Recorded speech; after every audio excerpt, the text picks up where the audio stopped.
Senhor, já se faz tarde. Eis meu coração para pousar. Faz em mim morada permanente. Fica, Senhor, meu Salvador. Fica, Senhor, já se faz tarde. Eis meu coração para pousar. Faz em mim morada permanente. Fica, Senhor, meu Salvador. Faz em mim morada permanente. Fica, Senhor, meu Salvador. Fica, Senhor, meu Salvador.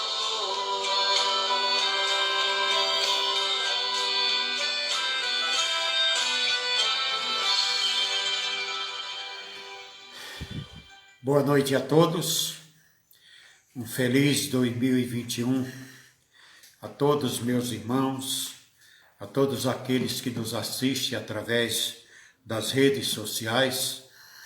Nós que estamos aqui já há quase 8 meses, transmitindo a palavra de Deus através desse canal que nos foi concedido pela graça e pela misericórdia de Deus. Antes de eu ler o texto da palavra de Deus, eu gostaria de dar uma explicação que já dei anteriormente, mas vou deixar ela viva hoje a partir do dia 1º, que é a respeito da Igreja Unida do Parque Sevilha. A igreja é o povo, igreja é a assembleia, é a comunhão, é o povo. Então, nós fomos desabrigados da propriedade que nós compramos, que nós pagamos, e que o senhor, presidente da Convenção Unida Brasileira, utilizando-se de um subterfúgio ilícito, imoral, ele entrou na justiça dizendo que nós havíamos invadido a propriedade. E esta propriedade, então, por decisão da justiça, foi-nos obrigado a que nós desocupássemos. Nós saímos do prédio. Então a gente não quer tocar nesse assunto, porque esse cidadão, presidente da Convenção Unida Brasileira, já tem algumas coisas na sua vida. Ele não tem uma qualificação a qual a gente possa dizer que seja um servo de Deus, que não é, tá? E ele vai ter que acertar a conta com o dono da igreja. Eu não sou dono da igreja, eu sou a igreja, tá? O dono da igreja é o nosso Deus. Então, esse cidadão, ele vai ter que prestar uma continha com Deus, a conta vai chegar. E a Bíblia diz que tudo que plantar aqui, vai colher aqui. Quem aqui faz, aqui paga. Deus sabe, nós não temos um local para cultuar, portanto, nós estaremos na internet, até que Deus nos ofereça uma oportunidade de um local para nós cultuarmos a Deus. Que Deus possa ter misericórdia desse pessoal que está aí apenas para fazer o mal para os outros. Que não se põe pessoas de 70, de 80, de 60, que é a maioria dos componentes dos 150 membros da Igreja Unida do Parque Sevilha na rua. Foi isso que o Senhor fez, então o Senhor assuma agora diante de Deus, porque Ele é o Senhor dessas almas e Ele é o Senhor dessas vidas. E é Ele que certamente irá tomar providência com o Senhor.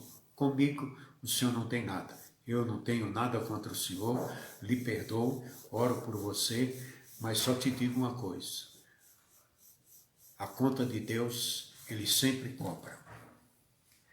Bom, nós estamos aqui mais uma vez e dizendo para vocês que continuaremos com as nossas lives, com a nossa manifestação do entendimento da palavra de Deus. E o que muito nos tem tocado, que tem vindo de Deus para nós, é a questão da nossa fé, é a questão daqueles que seguem Jesus, aparentemente cheios de fé, aparentemente são pessoas que acreditam muito na operação de Deus, na graça de Deus, mas isso, acreditar é uma coisa, e ter certeza e ter conhecimento de quem é Deus é outra coisa. Eu quero ler 2 versículos aqui com vocês, aliás, não é nem 2 versículos, é a metade de um versículo e o versículo seguinte, que é lá naquela questão de Jesus andando sobre as águas, né? Então vejam bem, o versículo 51 do capítulo 6 de Marcos, do Evangelho de Marcos, ele narra o episódio de Jesus andando sobre as águas. Já falei sobre isso aqui uma vez, mas eu quero também, nesta noite, estar conversando um pouco mais com os irmãos. Então, o verso 51, eu vou ler ele inteiro, e o 52, do capítulo 6. E subiu para o barco para estar com eles. Bom, essa é a primeira parte do versículo. A segunda parte é a seguinte. E o vento se aquietou, e entre si ficaram muito assombrados e maravilhados. 2 comportamentos curiosos para quem conhecia Jesus. E diz assim, pois não tinham compreendido. Essa palavra é muito importante. O milagre dos pães, antes o seu coração estava endurecido. Então note que é um acontecimento com os discípulos de Jesus, né, que estavam convivendo com Jesus há mais de 3 anos, estavam vendo todas as operações de maravilha que Jesus fazia, tiveram conhecimento das ressurreições que o Senhor Jesus operou, tiveram a oportunidade de estarem com Jesus numa outra tempestade, tiveram a oportunidade de ver Jesus curar cegos, aleijados, leprosos, enfim, não era de se surpreender com a questão de que Jesus chegara no barco quando eles estão enfrentando uma grande tempestade, e só o fato de Jesus subir no barco, o vento aquietou-se, tá? Embora eles convivessem com o Senhor Jesus, os discípulos não criam plenamente que ele era o Messias. Isso me chamou a atenção porque nós temos visto muita gente que está há tanto tempo na casa de Deus, servindo a Deus, e nem sempre acreditam no poder de Deus, na proteção de Deus. Então quando me foi oferecido a oportunidade de eu fazer seminário, e eu fiz isso por 2 ou 3 institutos e não conseguia chegar ao fim porque algumas coisas me eram muito comuns. Mas eu me recordo de uma lição de um professor que ele, para aproximar as pessoas de que para se ter fé é preciso observar a operação de Deus de uma maneira bem apurada, segundo a linguagem que ele usou na época, era uma observação, a pessoa ser perspicaz, ou seja, a pessoa ser observador, a pessoa ser uma pessoa que não seja muito lenta para entender as coisas, que seja uma pessoa que pudesse ter conhecimento. Então ele conta uma história dizendo assim, que nós, os seres humanos, nós piscamos 25 vezes por minuto. Os nossos olhos, nós piscamos 25 vezes por minuto. Uma pessoa natural. Cada piscada leva aproximadamente 1/5 de segundo. Tá? Interessante que isso a Bíblia diz que não abrir e fechar de olhos, ou seja, numa piscada é que Jesus vai arrebatar a igreja. Mas não é isso que eu quero falar com vocês, não. Portanto, ele contando, se você fizer uma viagem de automóvel que dure 10 horas, e na época ele colocou a uma velocidade de 65 km por hora, você dirige aproximadamente 32 quilômetros de olhos fechados. É uma situação muito importante para a gente pensar.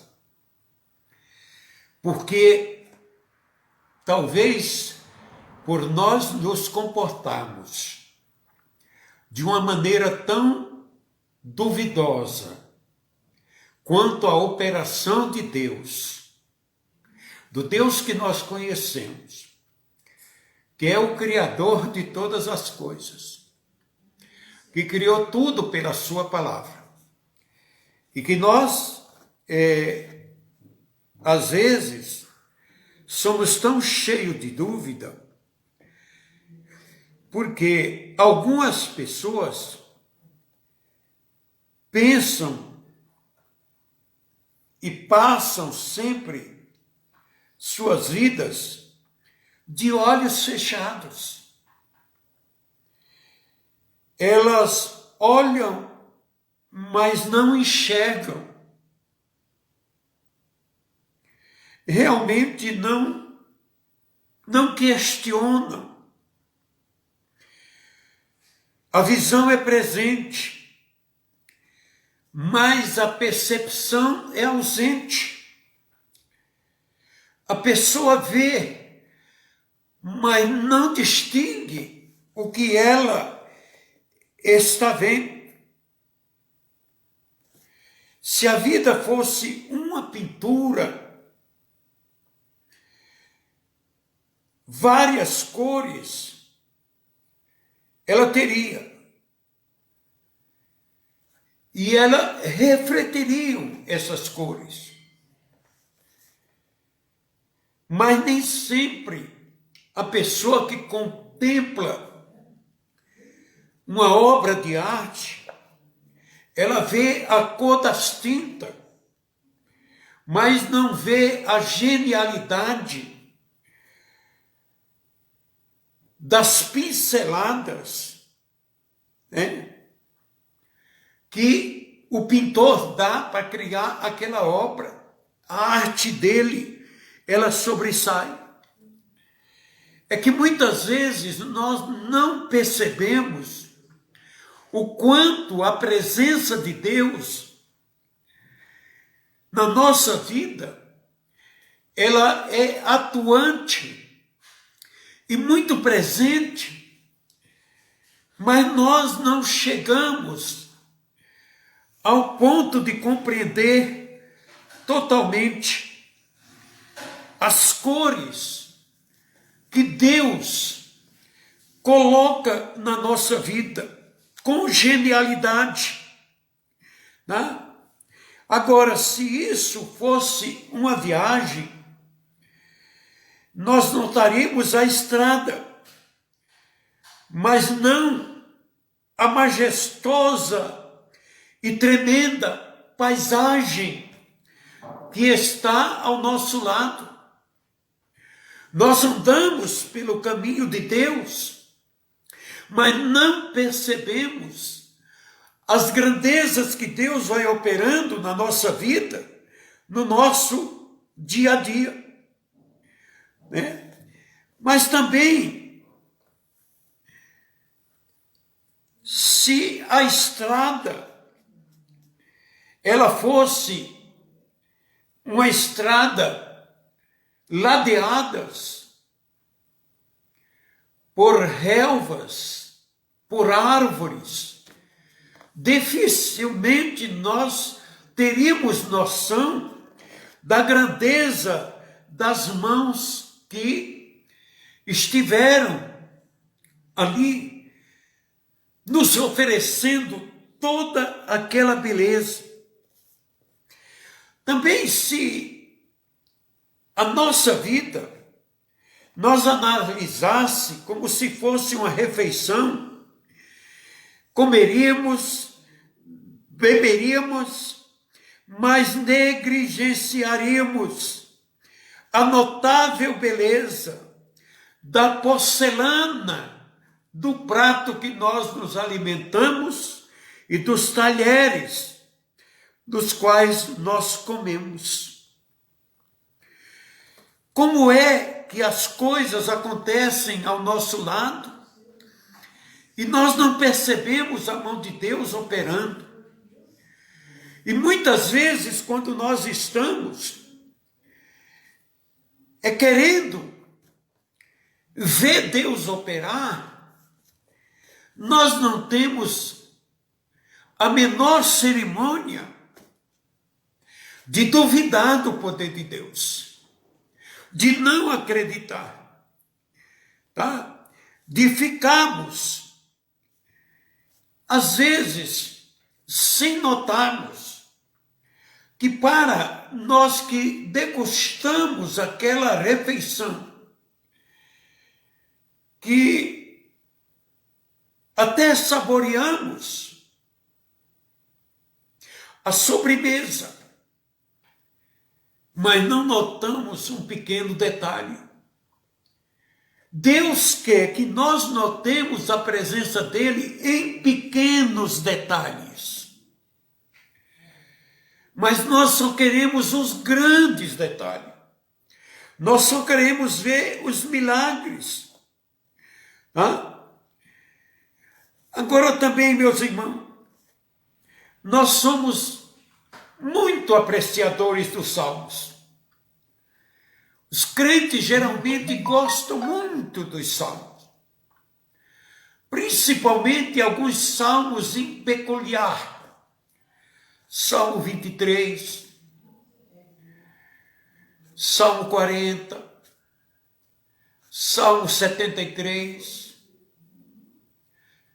Salmo 91, e vários salmos, Salmo 103, e a gente vai colocando isso, que são, às vezes, poemas que nos levam à fé. E nós lemos isso, lemos o que está escrito na página, mas perdemos a paixão do poeta, que, de uma maneira perspicaz, muito sábia e muita observadora, ela vem para nós. Quando ele diz, elevo os meus olhos para os montes, Porque ninguém enxerga monte sem levantar os olhos, esperando de onde me vem o socorro. Então, há necessidade de quem levanta os olhos, é porque a pessoa está buscando socorro em uma fonte superior à sua, a qual ele não tem capacidade de atingi-lo. Mas o seu socorro não está em cima da montanha, está além da montanha. Mas é que ao levantar os olhos, ele deve compreender que é uma ação humana de contemplar a beleza do Altíssimo Deus Todo-Poderoso.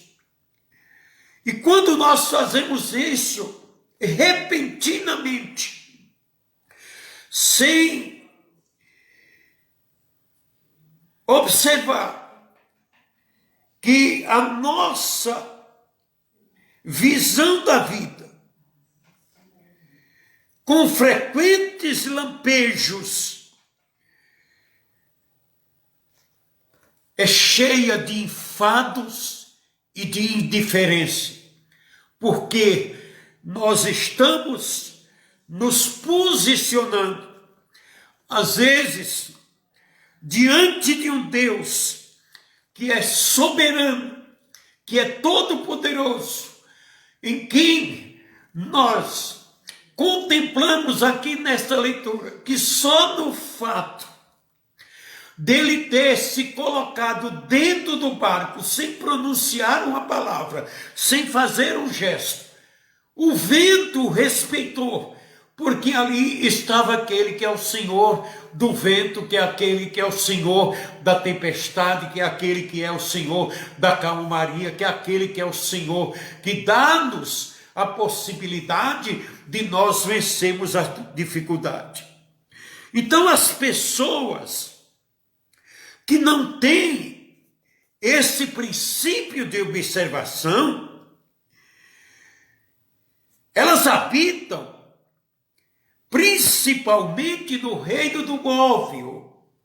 Ah, mas eu acredito nisso que é óbvio. Não! As coisas de Deus não são essas. As coisas de Deus são na extraordinária, porque Deus é extraordinário. Deus vai fazer aquilo que não é comum, aquilo que não é esperado, né? Quem sabe os discípulos aqui talvez estivessem pensando que o entrar de Cristo no barco era simplesmente o entrar de mais uma pessoa para ajudar a remar.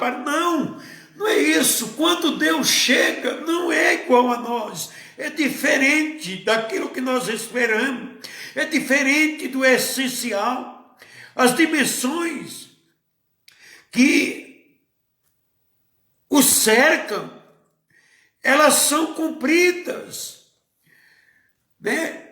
Essas dimensões que nos cercam, elas são compridas, elas são largas, mas elas não são profundas. Então, a nossa fé, às vezes ela tem uma dimensão de comprimento e de largura, mas não tem profundidade. Em qualquer dificuldade, esta fé sucumbe. Esta fé não desperta nenhum tipo de reação para que possamos olhar para ela. Agora, esses homens que aqui no capítulo 6, eles estão no barco, depois de terem visto Jesus fazer a multiplicação dos pães, de Jesus ter alimentado milhares de pessoas com alguns pães e peixes, ele enviou seus homens em um bote para o mar, foi para um lugar quieto, na montanha, para orar. Mais tarde, uma tempestade caiu sobre o mar e eles entraram em pânico. E é isso que acontece comigo e que acontece com você.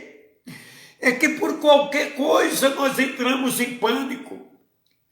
Qualquer coisa nós não temos nenhuma confiança em tudo aquilo que Jesus tem nos dado.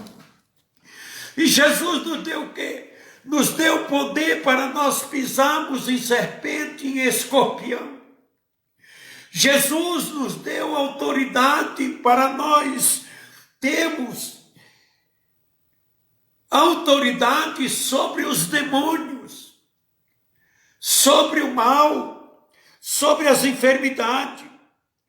Então, esse pânico, somente a presença de Jesus salvou-os imediatamente, acalmando o mar e o vento, e lhe assegurou que não havia motivo para temer.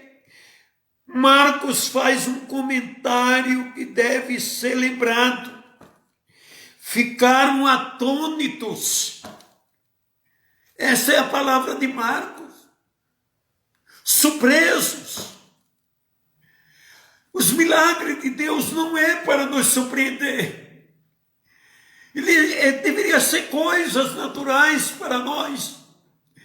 Porque Deus é um Deus que está na nossa vida e é um milagre na nossa vida. Se nós analisarmos, nós não somos nada, não temos nada, não podemos nada.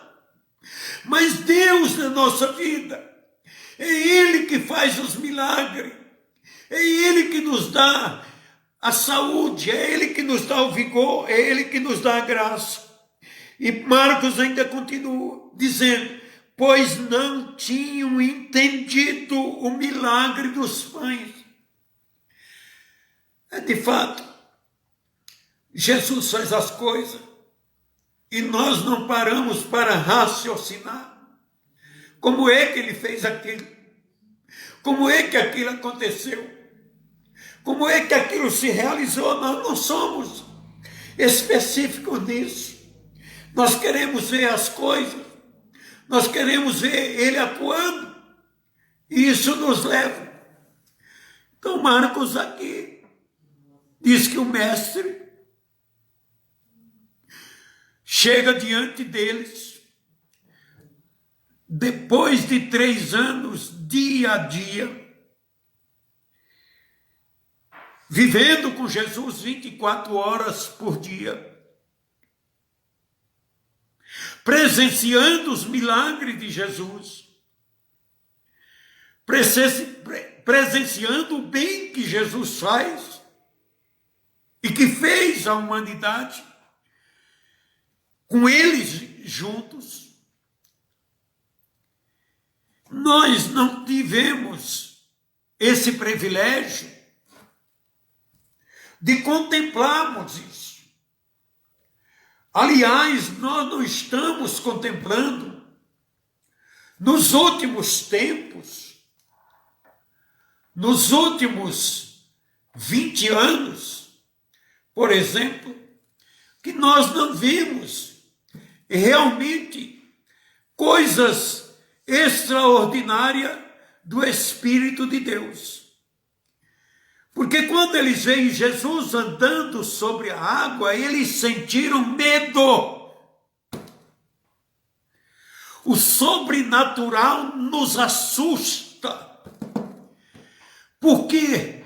Porque a nossa intimidade com Jesus, ela é fragilizada pelas dúvidas que invadem o nosso coração. Nós não temos profundidade na nossa fé. A nossa fé é uma fé que está praticamente na superfície. Nós não temos no coração o verdadeiro poder de Deus, a verdadeira operação do Espírito Santo. Porque quando Deus começa a se manifestar na nossa vida, nós já achamos que somos o melhor. Mas precisamos começar a ver tantos fatos extraordinários, como a multiplicação dos pães. Precisamos começar a ver fatos extraordinários das curas praticadas por Jesus. Mas nós nos acostumamos a viver uma coisa, a viver promessa. A viver promessa. Deus tem uma grande bênção para a sua vida. Promessa. Deus vai lhe dar a vitória. Deus será contigo. Meus irmãos, Jesus nos deu muito mais do que isso. Ele disse que era para nós soltarmos os que estavam em prisão, para nós aliviarmos os que estavam oprimidos. O que tem de pessoas oprimidas? Essa pandemia está trazendo uma grande preocupação para o povo de Deus.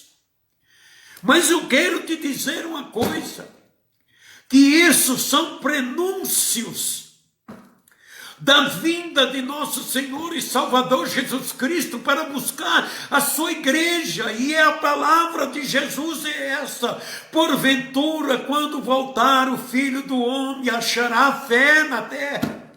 Porque, irmão, a nossa fé, ela está muito fragilizada, porque nós temos olhado mais para as coisas humanas do que para as coisas de Deus. Então, não foi porque eles não eram capazes de entender. E não é porque nós somos incapazes de entender que a fé pode tudo. Eles não queriam entender. E a mesma coisa do que nós. Nós não queremos entender que Jesus deu todo o poder para a sua igreja.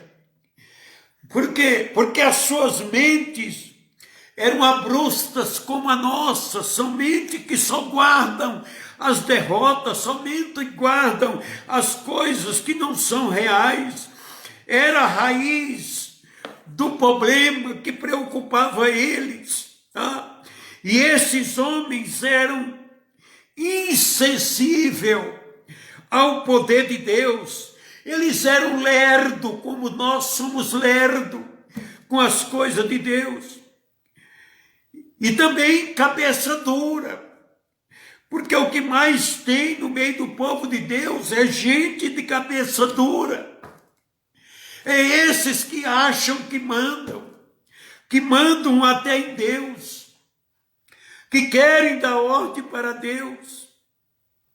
Eles não eram ignorantes por natureza, mas por escolha. É como nós. Quando nós dizemos que nós não podemos, se nós temos Deus no coração, nós temos que entender uma coisa, que tudo isso que nós temos nos apoiado até o dia de hoje, é o que tem nos conduzido ao fracasso, é o que tem nos conduzido a um estado de pequenez, não perante a grandeza de Deus. E eles se apoiaram naquele instante que estavam lutando, não só na tragédia, mas também na culpa. E é isso que nós fazemos hoje. Quando vem uma tragédia, nós pensamos sempre em dizer alguma coisa, alguém é culpado, alguém é o responsável. Não, nós devemos entender que o grande responsável é a nossa falta de confiança na inteireza da palavra de Deus e da promessa de nosso Senhor e Salvador Jesus Cristo. Eles não presenciavam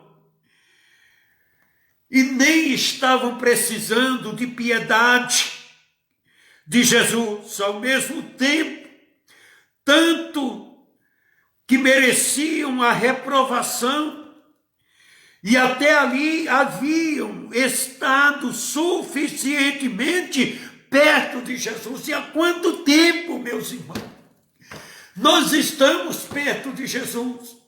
E há quanto tempo nós vemos Deus operar? E há quanto tempo nós não observamos no valor da operação de Deus? Por quê?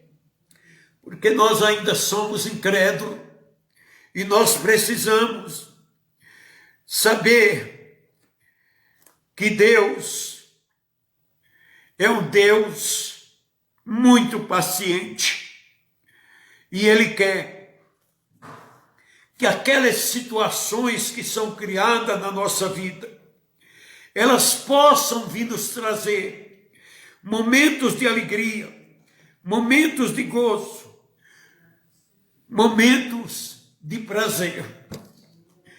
E nós,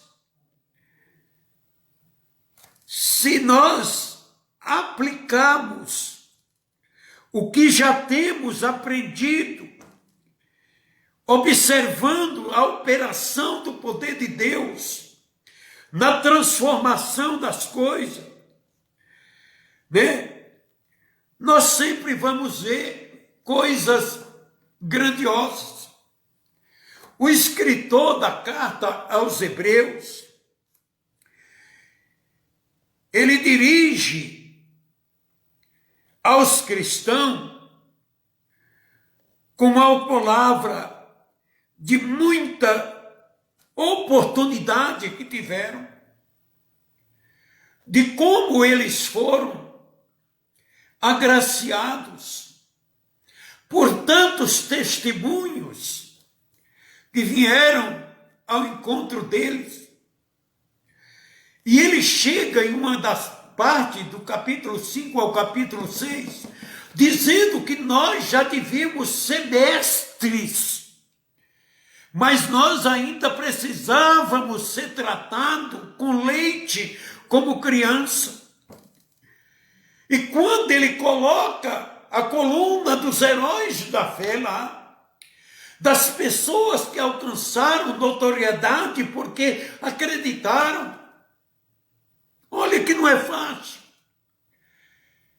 Abraão sai da sua terra, do meio da sua parentela, sem saber para onde vai, para uma terra que só tinha promessa. Você e eu temos a garantia, não é a promessa, porque Jesus já conquistou para nós todas as bênçãos celestiais para a nossa vida, porque ele diz que tudo que você pedindo a meu Pai, crendo, meu Pai vai lhe conceder. Então Abraão não tinha essa promessa, mas ele acreditou em Deus, por isso que ele foi considerado herói da fé. Mas o que ele aconselha? Ele diz: portanto nós também, que estamos rodeados de uma tão grande nuvem de testemunho. Quantos testemunhos você tem ouvido, conhecido, e até mesmo na tua vida tem acontecido no dia a dia, para que às vezes quando vem uma pequena luta, uma pequena batalha, a gente fica aí, às vezes lamuriando, às vezes chorando, às vezes se lamentando, às vezes querendo achar uma razão para isso, achar quem é que é culpado, quem é que não é culpado. Entrega nas mãos de Deus, que Deus é quem vai resolver esse problema. Creia no poder dele, creia na presença dele, creia na graça dele, e é isso que vai acontecer. Então ele diz, o que tem que fazer? É deixar os embaraços desta vida, é deixar de ficar se enrolando com os negócios dessa vida, com as coisas desta vida. Hoje, o crente é o maior amante do inimigo de Deus. Porque a Bíblia diz que aquele que ama o mundo torna-se inimigo de Deus, porque o mundo é inimigo de Deus. E quantos cristãos que estão dentro da igreja precisando de uma bênção de Deus, mas não deixam de amar o mundo, o seu curso do mundo, a moda do mundo, o segmento do mundo, os ensinamentos do mundo, a fé do mundo, que é a fé da dúvida, que é a fé da incerteza. Por que não se voltam para o Senhor, para dar a Ele graça por tudo que Ele tem feito? Quando Ele fala para deixar os embaraços e o pecado que tão de perto nos rodeia, para corrermos a carreira que nos está proposta. O que é que Jesus propôs para mim e para você? Ser fiel até a morte. É ser fiel, é acreditar, é crer no Senhor Jesus. Aconteça o que acontecer, não deixe a tua fé fracassar. Não é um problema humano criado pelo homem que tirou de você o direito de você se reunir na casa que você se reunia. Não, não é isso não. Preocupe-se com o teu encontro com Jesus. Nós estamos prestes a encontrar com Jesus. Não é porque alguém faltou que nós vamos agora desistir. Não, ser fiel até a morte, ser fiel em tudo, seja fiel a Deus, fiel no teu comportamento. Não mude a tua vida, não mude aquilo que você aprendeu do Senhor Jesus Cristo, daquilo que Ele tem te oferecido, e você vai ver que Deus está operando um milagre na tua vida ainda hoje. Você vai ver que Deus opera no presente, porque Ele nunca deixou de ser Deus e nunca deixará de ser Deus. Então, meu querido, vamos atentar para isso, vamos prestar para isso muito da nossa atenção, porque a recompensa para quem pratica a fé, né? Para quem é observador das pequenas coisas, meu irmão. Jesus disse: se você tiver fé do tamanho de um grão de mostarda, você pode transportar este monte daqui para lá. E muita gente está pensando nessa fé do tamanho de grão de mostarda. E é por isso que você não vai para frente. Não. Seja como o centurião. Eu creio, Senhor, mas ajuda-me na minha pouca fé. Jesus não está interessado na fé que remove montanha. Jesus está interessado na pequena fé, naquele que acredita nele. Naqueles apóstolos que pegaram aqueles pães e aqueles peixes e começaram a distribuir para as pessoas, e de repente passa em 1, passa em 10, passa em 100, passa em 1000 e chega a mais de 5.000. É esta fé que Ele quer que tenha em você. Não é a fé para ver o grande, para acreditar no poder de Deus. E o que Deus tem para a sua vida é que você acredite nele. Então, não é para você se assustar, porque eles, pois não tinham compreendido o milagre dos pães, antes seu coração estava endurecido. Vamos amolecer o coração? Vamos parar de duvidar? Vamos aprender que Deus é quem está no controle? Vamos acreditar que Ele é poderoso? Vamos crer que Ele pode fazer o impossível, porque Ele pode? Ou você vai dizer, não, isso eu tenho que fazer porque Deus não faz? Faz. Agora, aquilo que você tem que fazer, Ele não faz. Senhor, dá-me fé. Não, Ele quer que você use a sua. Ele disse para aquela mulher do fluxo de sangue que ele nunca tinha visto tanta fé, nem mesmo em Israel. E qual foi a fé dela? Se eu tão somente tocar na orla do seu vestido, só tocar. Não é agarrar, não é puxar, não é abraçar, só tocar. É acreditar. Então vamos acreditar no poder de Deus, meus irmãos. Vamos? ouça a palavra de Deus, obedeça a palavra de Deus. Você talvez não tenha oportunidade, como eu não tenho a oportunidade de ter um lugar para congregar, mas tem a minha casa, tem o meu lugar onde eu oro, onde eu busco a presença de Deus, tá? E você, então, tem a mesma oportunidade. O Deus que está lá no templo, no maior templo, é o mesmo Deus que está na sua casa.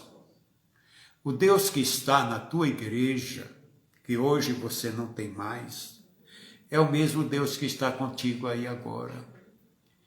O Deus que revela as promessas através da sua palavra no púlpito, é o mesmo que está na Bíblia quando você lê, que entrando ele, subindo ele no barco, para estar com eles, o vento aquietou-se.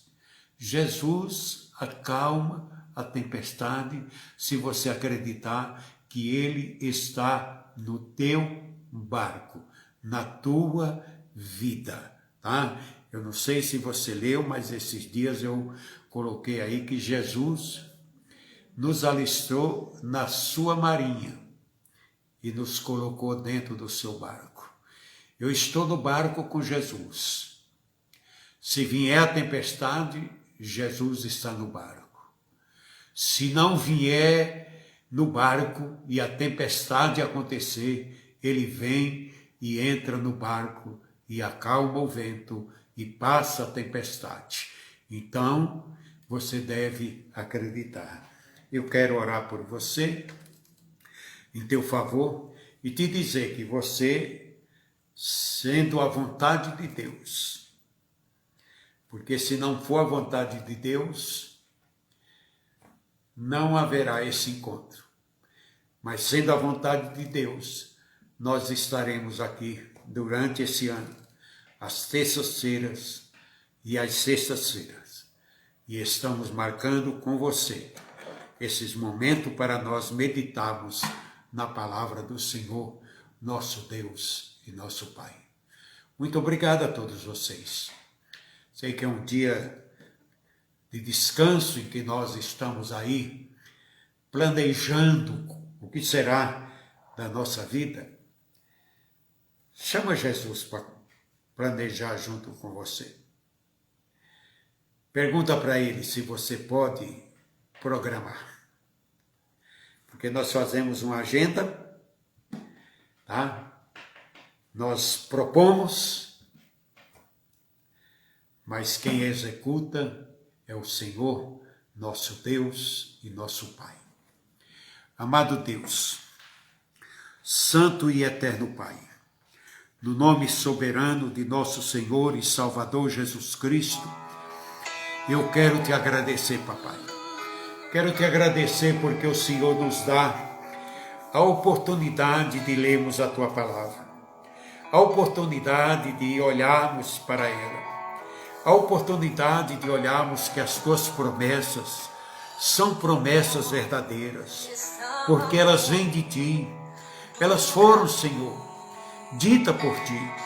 Nenhuma promessa, Senhor, é da vontade do homem. A tua palavra diz que nenhuma profecia, ela foi produzida pela vontade do homem. Todas elas que estão aqui na tua palavra, elas foram produzidas nos céus e transmitidas para que nós tivéssemos confiança no teu poder e na tua graça.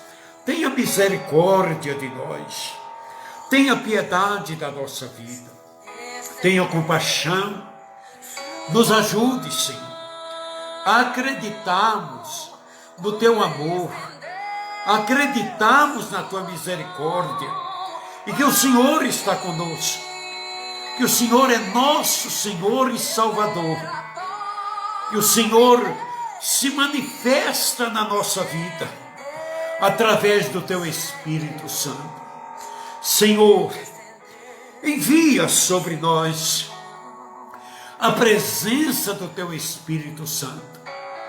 Ó Deus, amolece o nosso coração, tira toda dúvida, toda incredulidade, todo espírito, Senhor, faccioso, todo espírito interesseiro, todo espírito de opressão, de mágoa, todo espírito de ira, de inveja, e coloca-nos na tua presença, Senhor, porque o Senhor é o nosso pastor, que não nos deixa faltar nada.